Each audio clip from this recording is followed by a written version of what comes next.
dia a todos. Meu nome é Kate Simas e eu estou hoje aqui para a gente dar início ao projeto Conversando Sobre. Um projeto que vão ter séries, várias séries, muitos assuntos diversos e importantes para a saúde. E hoje o tema que vai iniciar a primeira série vai ser o tema de programas e políticas públicas de saúde bucal no Brasil. É um tema que eu tenho bastante afinidade e que eu adoro. Para a gente entender o que existe hoje de programas transversais, onde a saúde bucal está inserido, como está funcionando a nossa política nacional de saúde bucal, a gente precisa mergulhar um pouco no passado e ver de onde saiu todo esse processo, como foi todo esse processo para chegar até os dias atuais. Então, bem-vindo a todos e vamos dar início ao primeiro capítulo da série Conversando sobre Políticas de Saúde Bucal.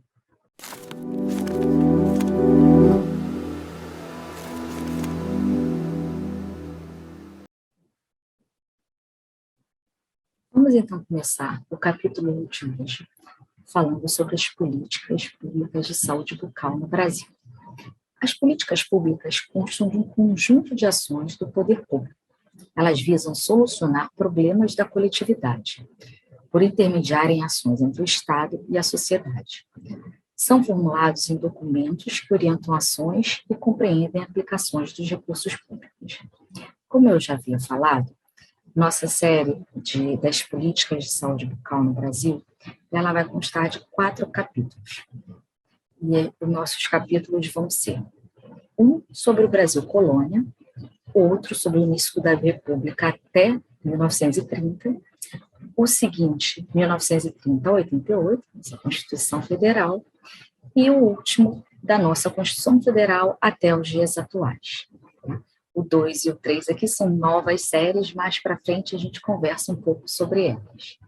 Vamos então falar do período colonial. O período colonial, ele compreende de 1500 a 1889. Ele vai até o primeiro reinado.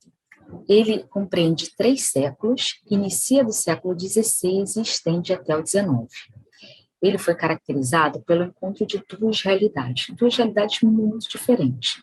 A população que existiu aqui no Brasil e a chegada dos portugueses.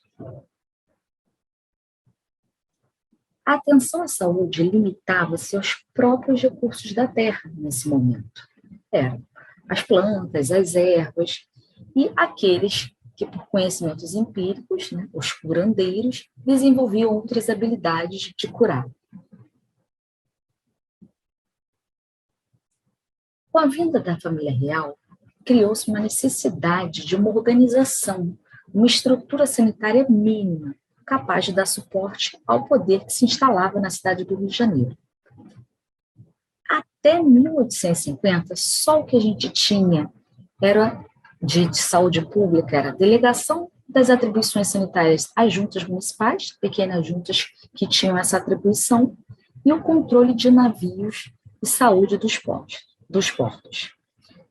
A inexistência de uma assistência médica estruturada fez com que proliferassem por todo o país os boticários. Quem eram os boticários? Farmacêuticos. A eles cabia a manipulação de fórmulas que eram prescritas por médicos.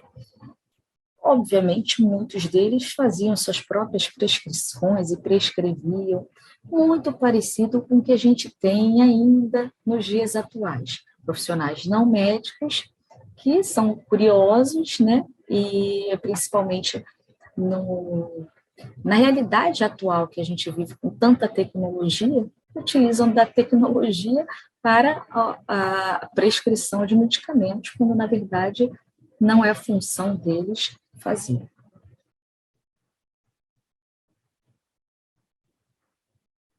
Em 1808, D. João VI funda na Bahia o Colégio Médico Cirúrgico no Real Hospital Militar da cidade de Salvador.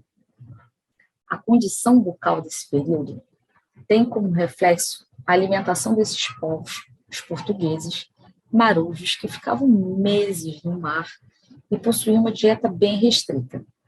Obviamente, o que a gente tem com uma dieta muito restrita e muitos meses ao mar? carência da vitamina C ou escorbuto. Aqui eu trago para vocês uma foto da Escola de Cirurgia da Bahia. Essa primeira escola, que na verdade era Colégio Médico Cirúrgico no Real Hospital Militar na cidade de Salvador. Aqui eu trago um pouquinho do escorbuto. Claro que a fotografia dos dentes é uma fotografia mais atual, ela é colorida, mas é exatamente como se retratava naquela época. Então, vocês podem imaginar que durante o período colonial, os problemas de saúde e higiene eram de responsabilidade das localidades. E essas, às quais elas recorriam às instituições filantrópicas, ligadas principalmente à Igreja Católica, representada pelas Santas Casas de Misericórdia, para prestar assistência à saúde aos pobres, indígenas e aos indigentes. O restante da população recorria aos médicos cirurgiões barbeiros, sangradores, empíricos como eram chamados. Entre os séculos XVI e XVII, os engenhos de cana-de-açúcar possibilitaram a expansão da colonização e foi um grande marco na economia brasileira. Com a cana-de-açúcar veio também a prevalência da doença cárie, que é o nosso fator determinante maior para a doença cárie, que é associada ao seu consumo.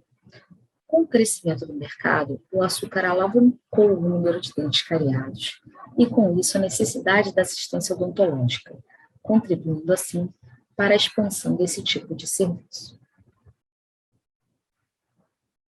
Nesse período, os serviços odontológicos caracterizavam-se pela mutilação dentária, e a população se valia dos conhecimentos populares para aliviar as dores e sofrimentos dentários, partindo para as práticas rituais com rezas e ervas. Os povos negros, trazidos da África para serem escravizados, utilizavam-se da medicina natural africana. Assim, juntamente com os índios e mestiços, foram os grandes curandeiros do Brasil colonial. As ações relacionadas à saúde bucal ficavam a cargo dos mestres cirurgiões barbeiro ou tiradentes, que para atuar deveriam possuir a carta do ofício concedida pela corte. Aqui eu trago para vocês, bastante curioso, como eram os fórceps, como os mestres cirurgiões barbeiros utilizavam esses instrumentais para fazer as mutilações. Não tem outro nome, não eram cirurgias, exodontias, eram verdadeiras mutilações. A primeira carta de dentista foi expedida no ano de 1811, e a assistência odontológica até o final do século XIX era voltada a atender as Forças Armadas, e apenas em 1880 os consultórios odontológicos passaram a ser instalados nas Santas Casas, destinadas à realização de exodontias. Mais uma vez, a odontologia estava destinada à mutilação, era só o que se fazia na odontologia. Os primeiros cursos de odontologia foram criados em 1884, e a relação do Estado com a saúde bucal fixou-se na regulamentação de recursos humanos e ao exercício das atividades e ações da assistência restrita a militares em instituições filantrópicas. Obviamente que estava na hora da população se movimentar e fazer algumas exigências, não tinha como permanecer da forma que estava. Nós vamos, então, dar uma pausa e, em 2 dias, a gente volta com o capítulo 2 da série Políticas e Programas de Saúde Bucal no Brasil. O nosso capítulo 2, ele é composto do início da República, 1889, até 1930. Aguardo todos vocês lá. Um grande abraço.